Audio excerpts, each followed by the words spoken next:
The cabin had always been an escape, a rustic, sturdy structure nestled on 10 acres of wooded land bordering the manufactured perfection of the Shadow Pines residential development.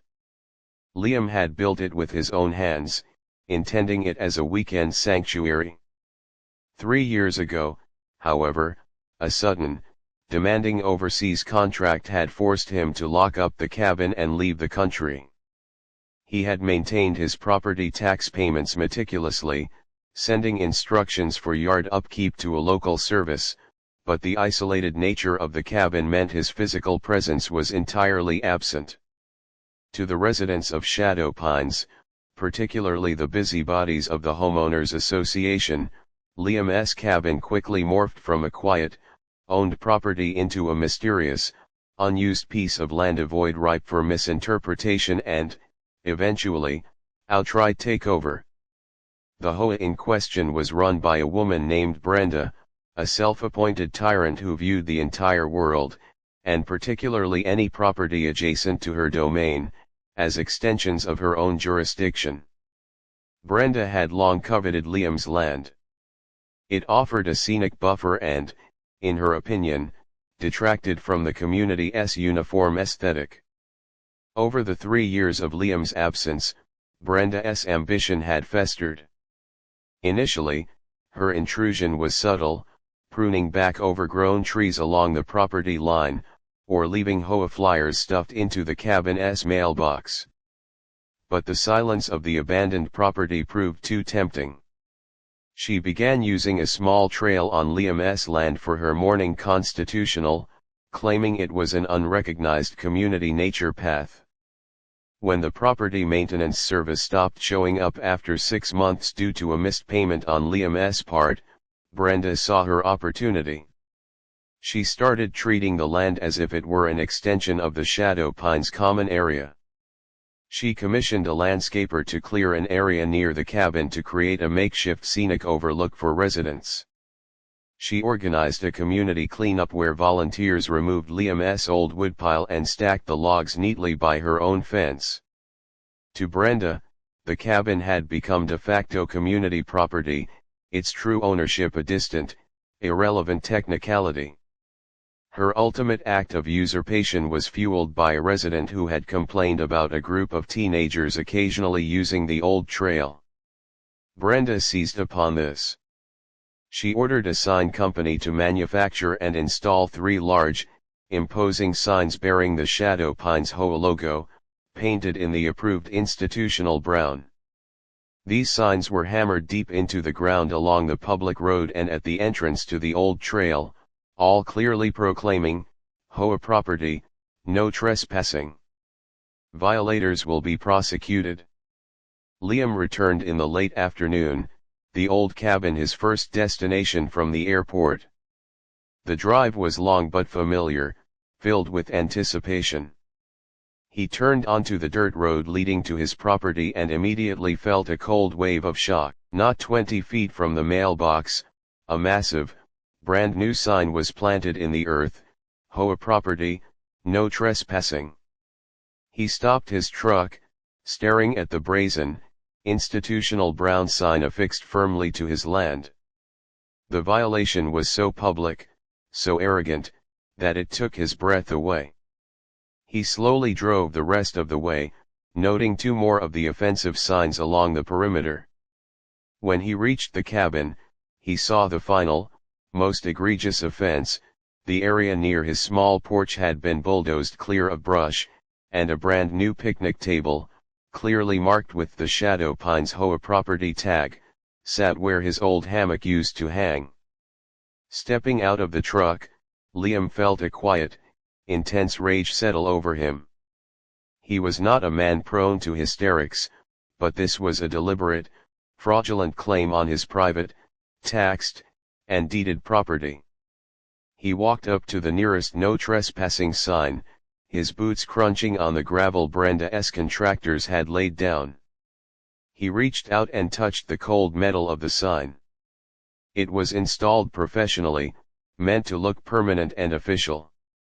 It was an illegal declaration of war over his land, and it was signed, essentially, by Brenda herself. As if summoned by his fury, a voice cut through the stillness. Well, look who decided to crawl out of the woodwork. Brenda emerged from the treeline, dressed in a visor and tracksuit, holding a small dog on a leash. She approached him with the aggressive confidence of a rightful landowner confronting an intruder. "You're trespassing, sir. This land is now managed by the Shadow Pines Homeowners Association. You have been officially notified by the signage." Liam simply turned to face her, his expression hard, pointing to his truck parked legally in front of his cabin. "This is my cabin, Brenda. This is my land. And you just committed multiple acts of criminal trespass and property damage." The long-awaited reckoning, spurred by the arrogance of a cheap sign hammered into his private earth, had begun. The confrontation was immediate, sharp, and entirely devoid of suburban politeness. Brenda, the HOA president, stood planted firmly on Liam's property, utterly unfazed by his presence.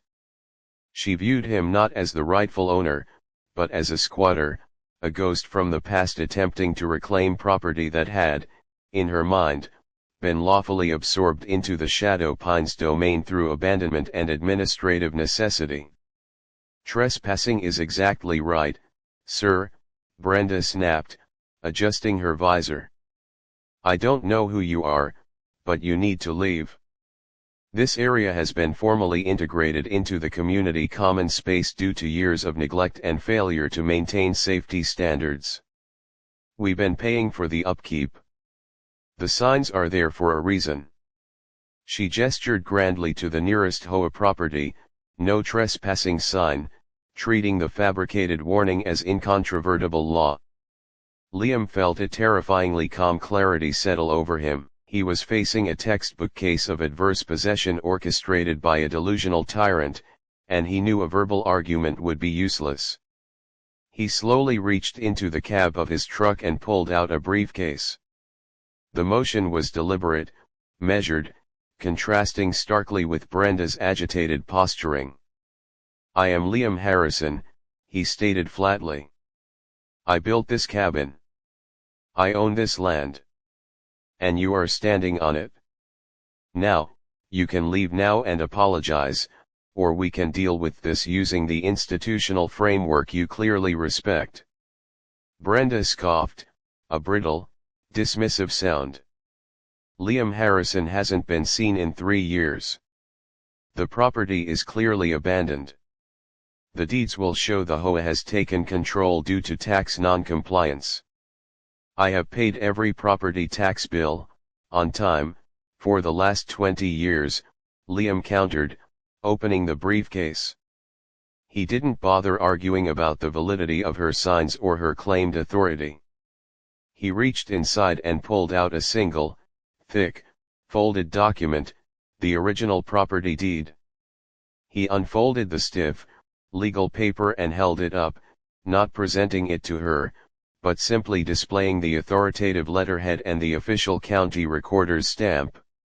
The document was an undeniable, irrefutable truth, the complete antidote to her paper-thin assumptions. "This is the deed for Parcel 4B, he said, reading aloud the precise, legally defined boundaries. 10 acres, belonging solely to Liam Harrison. The deed is clear. The taxes are paid. This land is private property." Brenda's confidence wavered for the first time. She stopped adjusting her visor, her eyes scanning the official stamps on the deed, her face losing some of its self-righteous color. She quickly shifted tactics, pivoting from ownership to process. "That may be old paperwork. The HOA filed a claim. You are not in compliance. The covenants state that unmaintained property defaults to community responsibility. You owe us for 3 years of maintenance."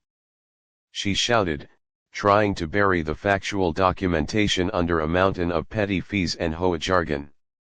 Liam slowly lowered the deed, his gaze unwavering. The covenants apply to community land and houses built under the development agreement, Brenda. This land is not part of Shadow Pines. It existed before Shadow Pines. My deed is recorded with the county, and your association has zero jurisdiction over my private land. You have no right to levy a fee, pay for upkeep, or integrate my parcel. Your contractors, under your direct orders, illegally entered, cleared brush, and installed property belonging to the HOA. He paused, letting the implication sink in. That is criminal trespassing, vandalism, and fraudulent claim of ownership. Brenda, realizing she was sinking fast, tried one last desperate move, relying on the intimidation that had worked for her for years. She reached into her pocket and pulled out her cell phone. I'm calling the authorities right now. I'm reporting you for aggressive behavior and illegal squatting. Liam, still holding the deed, pulled out his own phone, which he had already prepared for recording the encounter. Go right ahead, Brenda. I already have the number for the county sheriff, and I'm looking forward to presenting them with my deed, your no trespassing signs installed on my property, and a witness statement detailing your fraudulent claim. He then took a picture of the picnic table, clearly marked Shadow Pines HOA property, sitting on his cleared land. The threat of real police intervention, combined with the irrefutable evidence of the deed, finally broke her. Brenda's bravado completely evaporated. She was facing not a resident contesting a fine, but a property owner prepared to press criminal charges that could expose the HOA to massive liability. She suddenly looked down at her dog and back to the picnic table, her gaze filled with panic. She wasn't just losing a battle, she was facing a legal catastrophe that could personally ruin her. The authority she had manufactured using cheap signs and loud bluster was crumbling under the weight of a single, genuine, legally recorded document. Liam had played the long game, armed only with patience and the unassailable truth of the county records, and the final curtain on Brenda's reign was about to fall. The next call would not be a dispute, it would be a police report detailing multiple trespass violations committed by the HOA president herself. The confrontation ended not with a bang, but with a humiliated retreat. Brenda, realizing the monumental legal jeopardy she was in, dropped her pretense of authority. She stuttered a final, weak threat about contacting the HOA's attorney, but her eyes were fixed on the official seal of Liam's property deed. Liam didn't wait for her to leave, he simply walked to the nearest HOA property, no trespassing sign, pulled out a shovel he had brought in his truck, and with slow, deliberate force, pried the sign out of the ground. He tossed the fabricated warning into a pile by his porch, a pile that quickly grew as he systematically removed the other two intrusive signs from his perimeter. Brenda watched the dismantling of her false claims, finally turning and scurrying back toward the safety of the Shadow Pines development, her small dog forgotten momentarily in her panic. Liam's next steps were swift, calculated, and entirely rooted in the law she had so cavalierly dismissed. He did not settle for a verbal apology or a simple promise to stay off his land. He immediately drove to the county sheriff's office and filed a comprehensive police report. The report detailed the full extent of Brenda's actions: criminal trespass, the installation of fraudulent signage claiming ownership of private land, and the intentional property damage represented by the unauthorized clearing and the installation of the HOA-tagged picnic table. He presented the sheriff's deputy with his irrefutable property deed, dated aerial photographs showing the property before and after the unauthorized cleanup, and photographs of the HOA property picnic table sitting illegally on his cleared land. The deputy, after consulting with a supervisor, confirmed that the evidence constituted clear-cut criminal offenses, not merely a civil dispute. The sheriff's department took the matter seriously. The following morning, a deputy was dispatched to the Shadow Pines development. The sight of a uniformed deputy pulling into Brenda's pristine driveway, the very heart of the HOA, and knocking on her door was the final, total humiliation. The deputy informed Brenda that she was officially being served with a notice of trespass and that any further entry onto Liam Harrison's property would result in immediate arrest. More critically, she was informed that she was the named defendant in a criminal complaint for illegal trespass and vandalism. Brenda's attempt to claim the act was done on behalf of the community was quickly dismissed. The sheriff's office made it clear that a non-profit association cannot commit a crime, only the person giving the orders can. The fallout within the HOA was catastrophic. Other board members, alerted by frantic phone calls from the neighbors who had witnessed the sheriff's visit, realized the immense liability Brenda had exposed them to. They quickly convened an emergency, closed-door meeting where Brenda was formally stripped of her presidency and all committee responsibilities. Their primary goal was damage control and self-preservation. Their lawyer advised them that their best course of action was to cooperate fully with Liam to avoid a massive, multi-million-dollar civil suit against the entire board for tortious interference with property rights and fraudulent claim of title. Liam's terms for avoiding the civil suit were non-negotiable and focused entirely on the complete reversal of Brenda's claims.